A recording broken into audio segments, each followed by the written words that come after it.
So just a little bit about our speaker tonight. Craig Crawford was born in Sacramento, California in 1964 and moved to Aiken, South Carolina at the age of 8 when his father, a research meteorologist studying nuclear winter, was offered a job at the Savannah River site.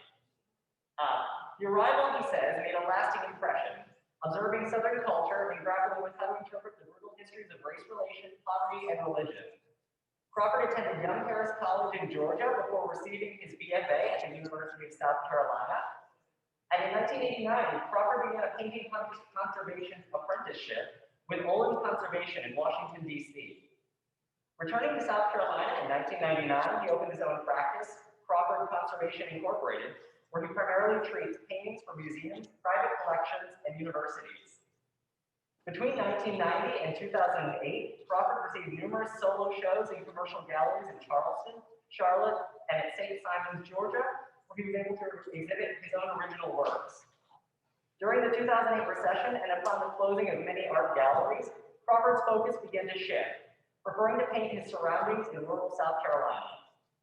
Since then, his work has been shown at the Greenville County Museum of Art twice in 2 different solo exhibitions, at the Campbell House in Southern Pines, North Carolina, and the group exhibition, Nature Nurture, just last year in Lake City, which is where I saw his work for the first time and knew that we absolutely had to get him here. Saying of his work, this is a quote from the artist statement, which we've got posted and you can sort of read, it goes into a little more depth. I paint traditional oil paintings on wooden panels and canvas. Using different techniques such as glazing and scumbling, I'm able to create atmospheric effects that impart emotion and mood. The sense of place is important in my paintings. I create a narrative that often includes the past, present, and future. Symbols are used to impart meaning, and my paintings develop over time, often taking years to fully realize. The spiral orientation and dark perimeter of the paintings is a way of privatizing the image for the viewer. I hope the personal experiences and ideas brought forth in my paintings spark a conversation about our universal experience of living and how history and the passage of time impact our sense of place. So please welcome via Zoom from his home / studio, I don't know, dare I say compound in Swansea, South Carolina, Craig Crawford. Thank you for having me. Yeah. And can everybody hear, we're good? Can everybody hear me okay? I think so. I don't see anybody complaining, so I think that's a yes. Okay, good. Good. Well, thanks for having. I'm excited about the show, and it looks really, really nicely put together. So thank you, Cole, very much. Thank you. The work, good work makes an easy job for me, so I appreciate it. Thank you. Well, thank you. So I guess kind of looking into this, and I may jump around. I've prepared a few questions, but what really is standing out to me and what I found myself very much responding to, I had the pleasure of meeting Craig in person here at a site visit, but also again last week at his home and studio. And I really was struck by, for me, the landscape. When I was going to pick up the works, I think I maybe even responded to that. I said, really driving in here starts to make a lot more sense of the works that I'm seeing, the imagery that you present us. But the one thing that still kind of, for me, I find myself very puzzled by, and it's kind of, there's a mysterious quality, is the framing that you talk about in your artist statement and the psychological impact that you want that to have. I know that it's meant to evoke notions of 17th century framing, American art, but could you speak a little bit about how you go about creating the frames, what the impact you hope that they will have, and kind of the histories and feelings that they are meant to invoke in the viewer? Yeah, well, a lot of the early American framing was very, very primitive, often black frames. And, in conservation, I get, in the studio, I get a lot of those frames in, and they're weathered and deteriorated. And so that aesthetic is a feeling, there's a feeling that comes with that I want to impart in my paintings. And I like the idea of them being all handmade and with materials that are easily accessible. Some of the more organic frames are inspired by a painter, 19th century American painter, Louis Alchemius. And his paintings have had a big impact on me over the years. He's not a very well-known artist. He had a show at the Hirshhorn, I believe, in the 60s or 70s. But he would paint his own frames on the canvas, and he actually would teach people how to do it. He was academically trained painter, but kind of became, more primitive as he got older. And there's a quirkiness to his paintings, maybe sort of like circus banners or something like that. But his framing, I thought, I feel it makes a sort of an emotional, psychological impact on his paintings that I think reference, the American experience, and certainly the Southern experience, which, in my opinion, sort of, goes out into the country to a degree. So that's sort of my inspiration there. I'm also very interested in African art. I always have been, and there's some of the paintings. Something I'm getting more interested in is using metal and found materials, like on the Drowned Man frame. So I'm still developing, my aesthetic there and my working method, but there is that sort of African art influence as well. And that's actually so interesting. I don't know if I'm not cutting you off. But it's very interesting that you mentioned that, especially provided the connection that the work has to the Southern landscape, to this region. Right. I'm thinking a lot about Robert Farris Thompson's Flash of the Spirit, and that idea of importing an African aesthetic, but somehow hybridizing that with this landscape, this region, and the way that kind of permeates the culture here in the South. So that was really interesting. Exactly, absolutely, yeah. And you see that in the painting "The Fall." That's somewhat inspired by African art. So. And it's interesting to hear you talk about early American painters. When I think of kind of 17th, 18th century American painters, you mentioned sign painting for sure. That's definitely a huge tradition. But so very much the itinerant painter as well. Right, absolutely. Yeah, and the itinerant painters, some of those frames were really very primitive, and the paintings, I get those in the studio, and they're, in fairly deteriorated, poor condition, and that's certainly an aesthetic that I've grown accustomed to, and I think it just unconsciously bleeds out into my own painting. So that kind of is a segue for me, and you mentioned one artist there who actually I'm definitely not familiar with, and I'm going to go further into researching that for sure, especially with this exhibition. But so the question that kind of always comes to my mind is, how as an artist do you sort of locate yourself? Who are your influences? What are you looking to specifically? Yeah, I mean, my early in my, I got a BFA, and at that time I was interested in, I was a sculpture major at first, believe it or not. And, I was really into Edward Kienholz's installation sort of pieces that created this kind of quirky, somewhat disturbing narrative.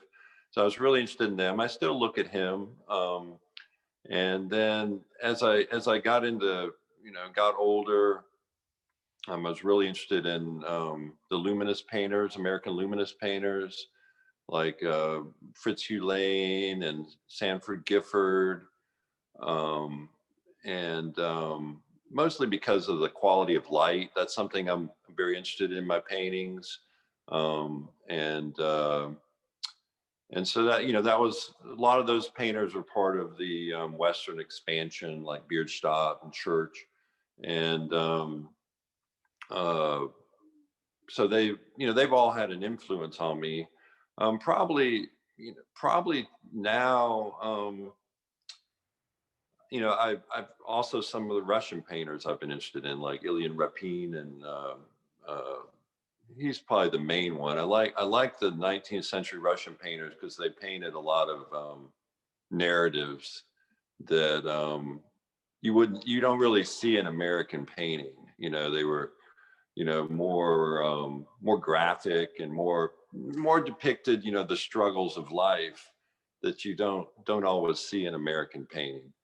And until you get maybe you get it with the Ashcan school or like Robert Henry, or you get it with uh, Thomas Eakins or something like that. But because you know, I mean, in the South, there's so much struggle, you know, in people's lives, it seems, and so that the Russian painters of the 19th century really appealed to me at one point. Um, and then um, I guess to, you know, George Ennis is another, you know, painter I've always loved. But um, I guess today a lot of my influence is you know, it's a good question. Today I think you know, I always reflect back on Louis Olshimius. A lot of what I'm trying to get to now is more of an emotional, personal, emotional, um, uh, you know, feeling in my paintings, and so I haven't been looking so much at American paintings. The the painting titled uh, no, I can't think of the title. The large square one in there. um, Liberty Hall, I think. Liberty Hall. Yeah. That painting is kind of influenced by some Indian painting from the 18th, 19th century, you know, and Shiva the destroyer, and that sort of thing. So there's some of that influence, um, and but more I'm just kind of going on my gut these days. It seems like, you know, there's um, uh, some painters that I admire their technique and that sort of thing, and I do reference back to them. I mean, Peter Bruegel, I always am looking at because I love his tech. I love the technique. I love the narratives that he, you know, he creates, and that, you know, created, and that sort of thing. So Oh, yeah. yes. And I think of Bruegel, I really hit on the symbolism that he packs into all of the works that he creates. But I was actually kind of surprised that you mentioned the 19th century Russian painters, and I almost think of that as, I don't know, maybe I'm kind of skipping some things over here, but almost in a way like proto-Soviet or socialist realism that we're used to seeing in the early 20th century from Russia. And so that's Yeah, well, so yeah. I mean, some of it is, but if you look at it out of that context, I think some of it, you know, has an emotional impact that I like, and um, uh, you know, what happens sometimes is I get a group of paintings in, or, you know, for conservation work, and it affects me in some way, and I say it was about 10 years ago, a little longer. I got a collector in Alabama, believe it or not, was collecting a lot of Russian paintings from that period. And so I got the opportunity to work on probably a dozen of them. And uh, I don't know, you know, my mom was a classical pianist, and she was always banging away on you know, Tchaikovsky and stuff like that, and, you know, very emotional, you know, romantic um, music. And I just remember thinking, gosh, you know, these Russian painters paint just like that. They're like really aggressive, and it just was very emotional for me to work on those. And so you know, regardless of the political environment of the time, I think, you know, it had an impact on me just from a pure technique and subject matter. That's interesting. And that kind of leads me into thinking, So, and thank you for mentioning your mother. I feel like we sort of touched on your father's occupation as a research meteorologist, but that really completes the picture to hear that as well, and that musical influence. But so I think for people who may not know, can you maybe talk a little bit about what nuclear winter is? And do you think that it is something that has resonated with you through the years and kind of impacts this the darker sensibilities in the work? Right. Yeah. It's funny because I never really thought about that so much. Although in college, I did do some sculptures that were influenced by that.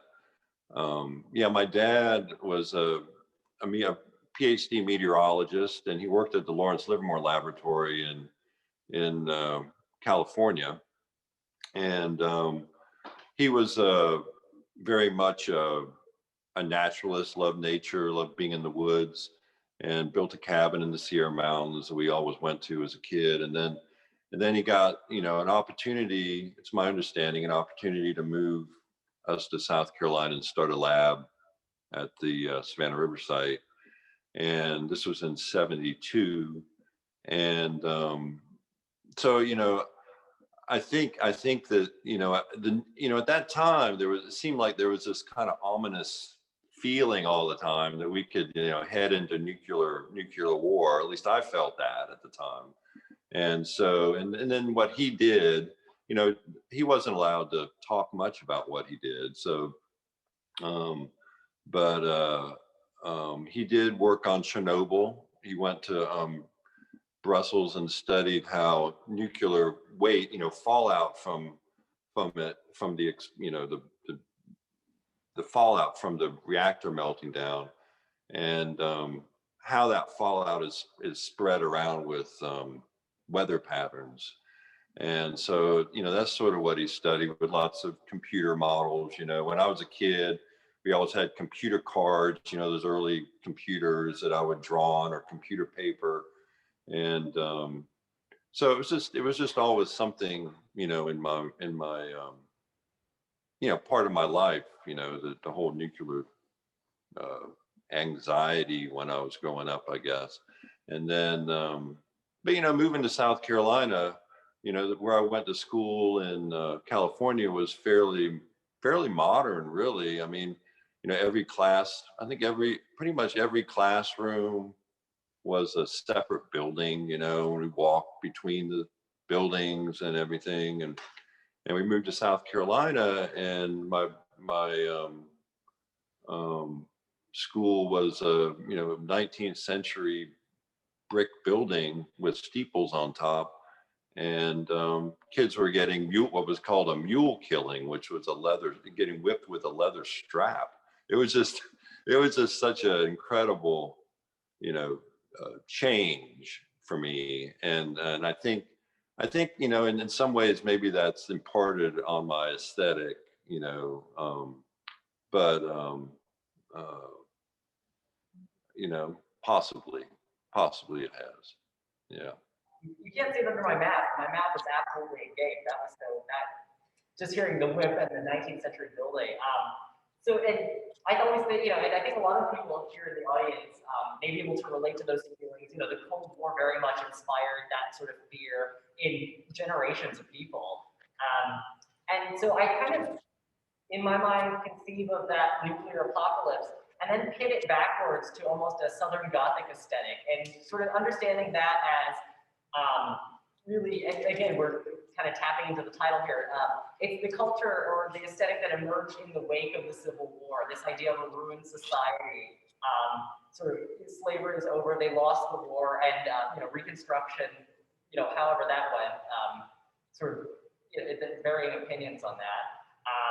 But the idea that sort of a world that exists after or in the wake of its own self, which brings us to the title, and actually to the title of the work behind me here, which is The Wake. Could you speak to some of those ideas? Yeah, I mean,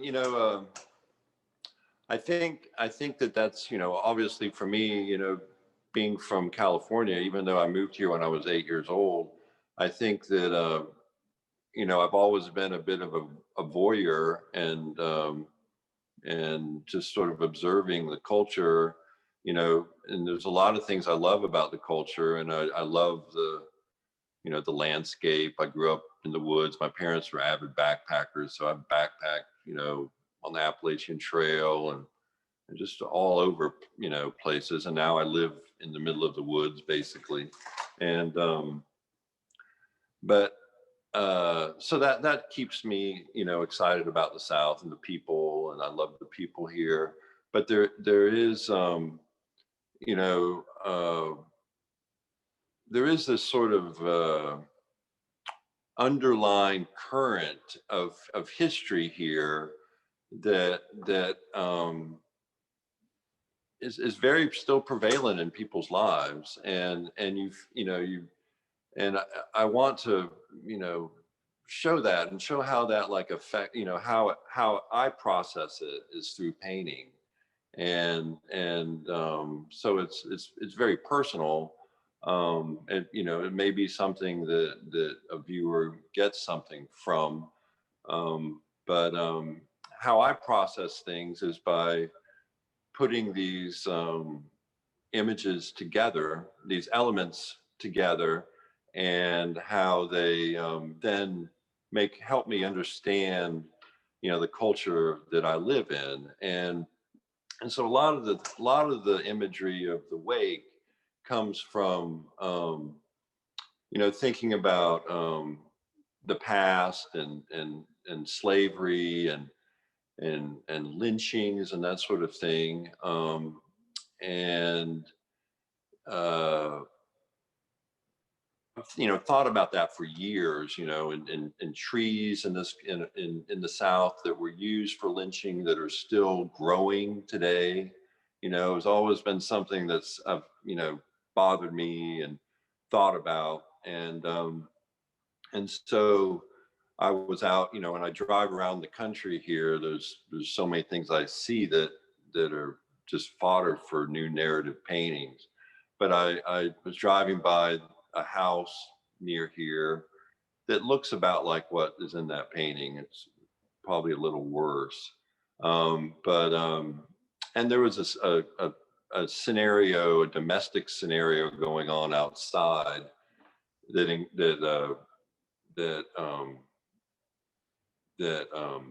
included a baby carriage. So that coupled with the other thoughts about the trees and all kind of came together into that painting. And so for me it's about it helps me understand the sort of how we are we are trying to uh,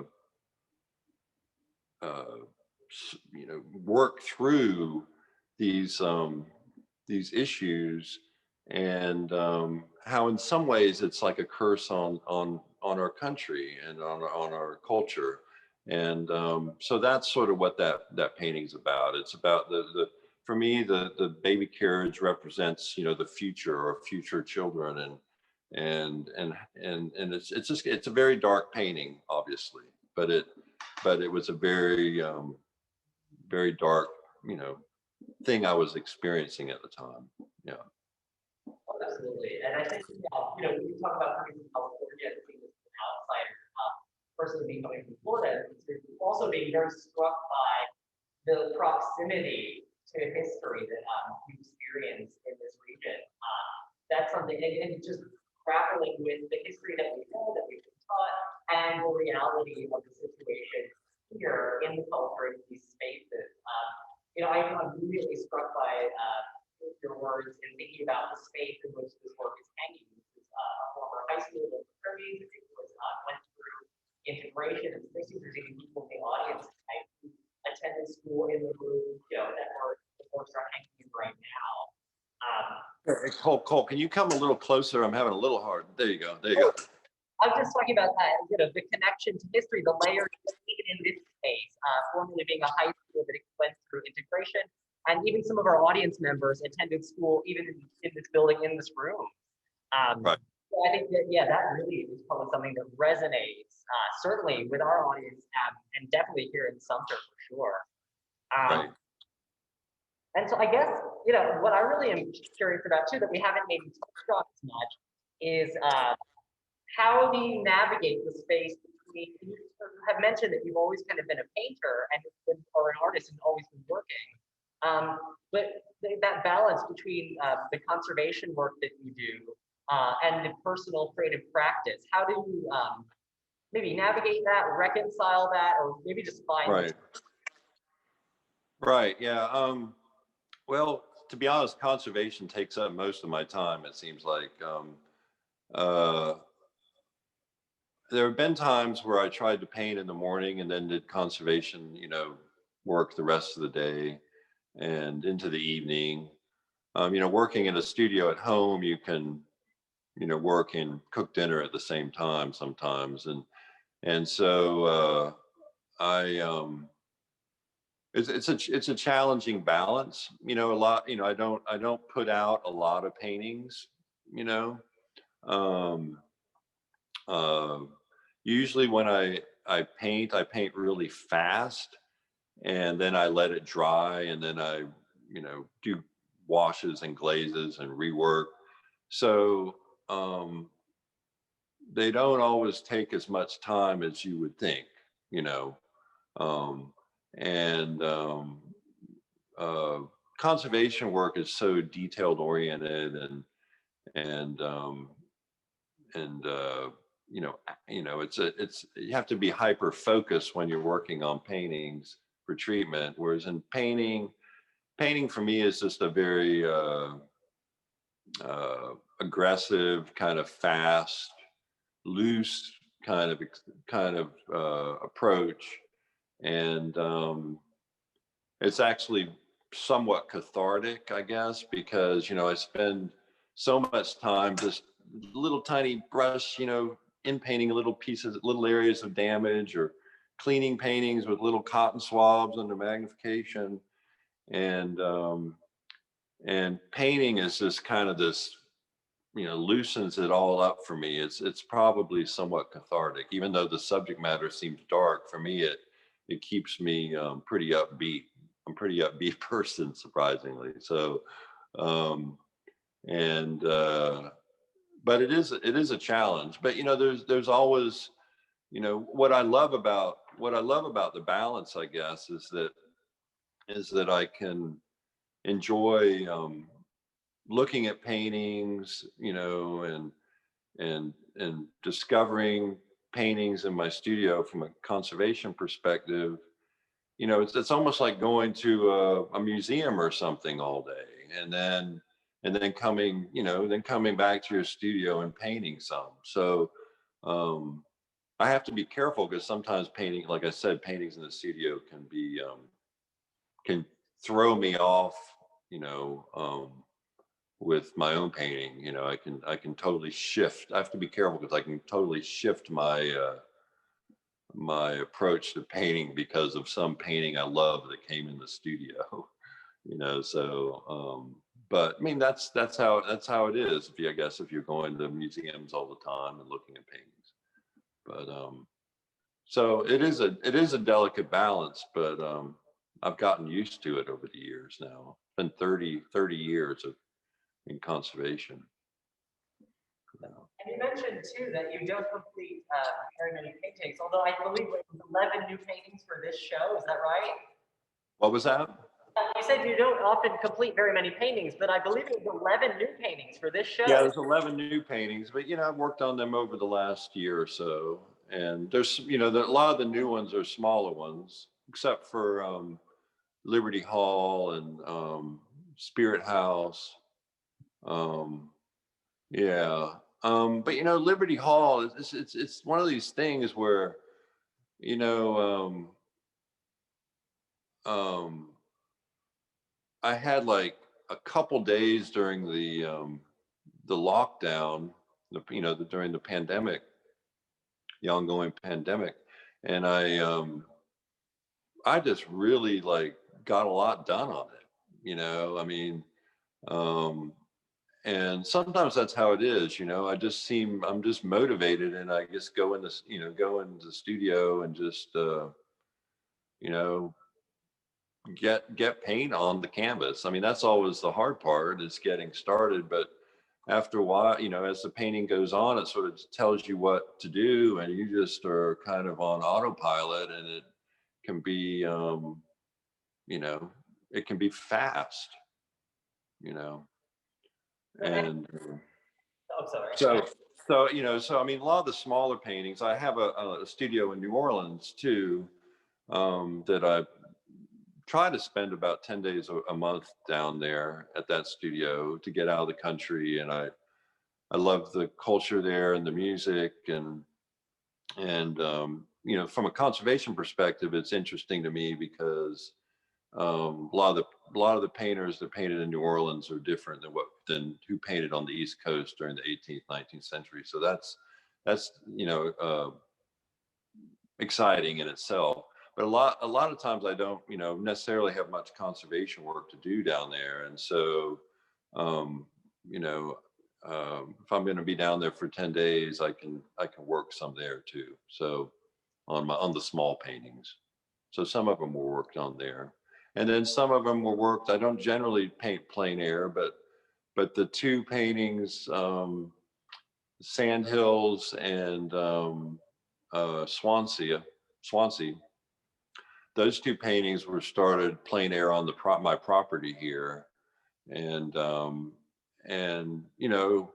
just kind of put it down quickly, and then I was probably out there painting on those for maybe an hour and a half, 2 hours, and then I just let them sit for a couple months, and then went back in with glazes, and one night, one evening, couple evenings, you know, and finished them up. Yeah. I have to say too, I love, I believe it's Sand Hills with those ominous trees that really almost evoke. Yeah, I had a friend tell me there's eyes in those trees, which I never noticed that when I painted them. That's terrifying. So, you talk about the work you do in New Orleans. When you met me last week, you were just coming back from working on frescoes at Black Mountain College. Right. Between the art and the conservation work, what's next for you? What's coming up? With painting or with conservation or? Any of it, all of it.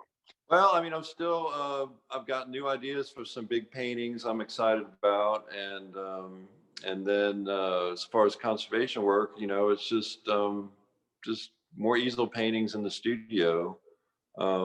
Nothing big in the mix right now, but I've got, a lot of paintings in the studio for work, which are, primarily, 19th century American paintings. Yeah. So I think if you don't mind, and we may have to have people come up and pose questions a little closer. Yeah. If you open up for a Q&A. Yeah, absolutely.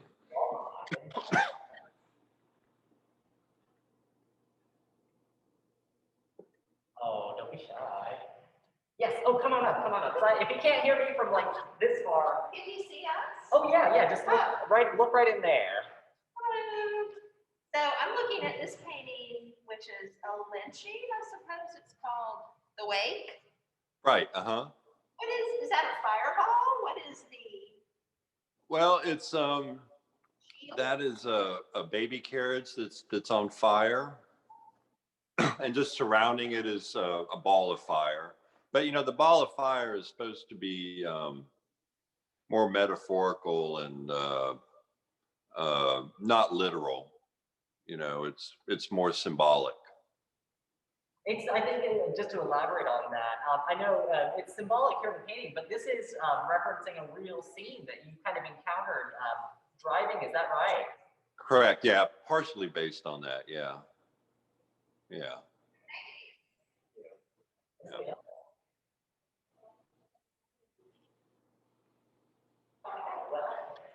It's through the mask, it's always so awkward. I think we haven't even taken a moment to acknowledge just kind of how weird this kind of is getting back in.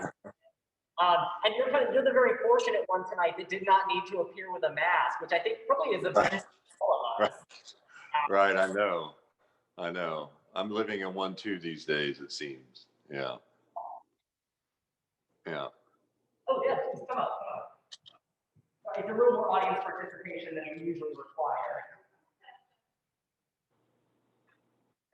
I noticed that most of your paintings are dominated by the color black.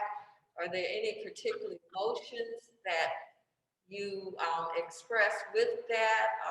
What would you like for your viewer to Yeah. get from That's a good question.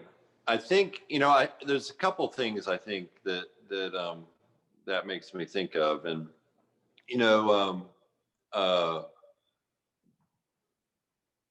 paintings, and I think a lot of it has to do with looking at older paintings, old paintings that have had varnishes on them that have darkened and yellowed over time, or covered in soot. I mean, paintings from the 18th, 19th century and earlier. A lot of times the houses were heated with coal or heated with fires, so they get like this sooty layer on them, and there's a haunting quality to a painting like that.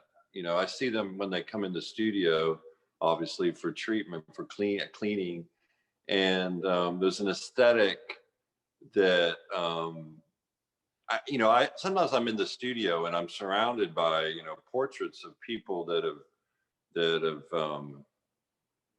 uh, you know portrait people that have been dead for hundreds of years, and the paintings are like black, grayish, tone, and there's just something kind of haunting about that. And I think that aesthetic has sort of permeated my psyche in some way, and I think that combined with some of the subject matter and some of my anxieties,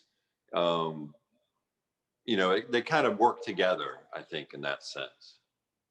I don't know if that answers your question, but I don't think it's like necessarily, it's not intentionally symbolic of anything. Yeah, I'm so glad you brought that up. That's so interesting, especially if thinking about the work, the idea of the concept of residue, I guess, of these layering. We talked about history and the layering of history. Right. Physical substance layering. I think that it works in tandem with sometimes you see in some of the paintings these orbs that I've put in there, and that's really a reference to digital photography in a sense. You can say, well, that's a product of digital photography, but I think that how people perceive that, some people perceive that, and what that is trying to impart is this these past lives. And so I've used that as a way to kind of impart an understanding that there was past experiences in this space. And so when you look at, say, Waiting for the Miracle, that painting with the man, there's a chimney, we all see that out in some field, there's a brick chimney. And I always think, gosh, that was like, somebody had their life there, somebody lived there and had lives that they were hopeful about, and experienced, suffering, and experienced good times and that sort of thing. And so sometimes I'll put, an orbs with faces in them to reference that. And so, and that's what you see in, there's a couple of paintings. Sometimes so I guess the layering of techniques and the references to the deterioration of varnishes and grime and that sort of thing, in some ways is consistent with that aesthetic or intention, if that makes sense. I find myself having to get really close to some of those orbs. I'm almost wondering if it's like a mold spot sometimes. I think just you work in conservation, you probably encounter very much that same kind of thing as well. Well, yeah, maybe emotionally, yeah, or psychologically, yeah. You know, I put them in I put them in a few other ones, and of course put, you know, halos around things and people, and that's all, you know, about you know, you know, the sanctity of it in a sense. You know, we know what those mean from a religious, you know, organized religion sort of standpoint, but for me, they're more about sanctity or spirituality, that sort of thing. You know, the specialness of it, and sort of the specialness of life. In this sort of world that is like, you know, somewhat at odds with that. And so, and some of that at odds comes from the past and you know, it's there in the present too, obviously. But I think that is the perfect descriptor for a lot of the work. And you know, that almost, it's a counter to the idea of the title that we worked on together. You talk about in the wake. I also like the maybe funerary connotations that tends to have. So I think it's really just such rich subject matter and so richly and beautifully presented here. So if there are no more questions, we've got to transform this room now for the opening. So we may have to wind it down. okay. Well, thank you, Craig, so much for being able to be. Thank you. I enjoyed it. I enjoyed it very much. Thank you. Oh, thank you. And I know you're going to come back to the show. I'm sure we're going to see you in this space. Yeah, and I think the works want to see you here too. So we're looking forward to that very much. Yeah, I'm looking forward to it too. All right. Well, have a good evening and thank you so much. Okay. All right. Thank you. Bye-bye.